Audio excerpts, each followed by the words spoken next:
நீண்ட காலத்திற்கு முன்பு காட்டில் ஒரு முயல் வசித்து வந்தது. அது எப்போதும் தனது ஓடும் வேகத்தைப் பற்றி பெருமை பேசி வந்தது. ஆமைதான் மிகவும் மெதுவான விலங்கு என்று அடிக்கடி கிண்டல் செய்யும். ஒருநாள் காட்டில் உள்ள மற்ற விலங்குகளுக்கு முன்னால் தனது திறமைகளை வெளிப்படுத்துவதற்காக ஆமையை ஒரு பந்தயத்திற்கு அழைத்தது. ஆமை சவாலை ஏற்றுக்கொண்டு அதனுடன் ஒரு பந்தயத்தில் போட்டியிட முடிவு செய்தது. பந்தய நாளில் காட்டில் உள்ள அனைத்து விலங்குகளும் முயலுக்கும் ஆமைக்கும் இடையிலான போட்டியைக் காண கூடின.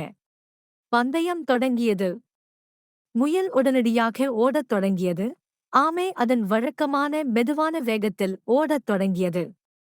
சிறிது நேரம் கழித்து ஆமை எங்கு வருகிறது என்று பார்க்க முயல் திரும்பி பார்த்தது. ஆமை மிகவும் பின்னால் வந்து கொண்டிருந்தது. ஓட்டப்பந்தயத்தை முடிப்பதற்கு முன்பு சிறிது ஓய்வெடுக்க முயல் முடிவு செய்தது. அது சுற்றிப் பார்த்தது. இடதுபுறம் முட்டைக்கோஸ் மற்றும் கேரட் வயலைக் கண்டது. முட்டைக்கோஸை சாப்பிட்டுவிட்டு ஒரு சிறிய தூக்கம் போட்டுவிட்டு ஓட முடிவு செய்தது. விரைவில் முயல் ஆழ்ந்த உறக்கத்தில் ஆழ்ந்து போட்டியில் வெற்றி பெறுவது போல் கனவு கண்டது.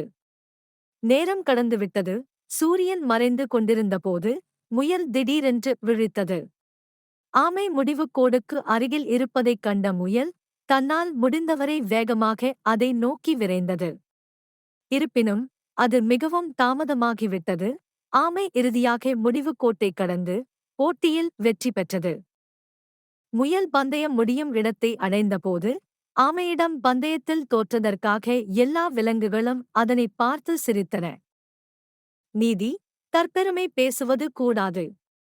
ஒருபோதும் மற்றவர்களை பார்த்து கேலி செய்யக்கூடாது. விடாமுயற்சி வெற்றி தரும்.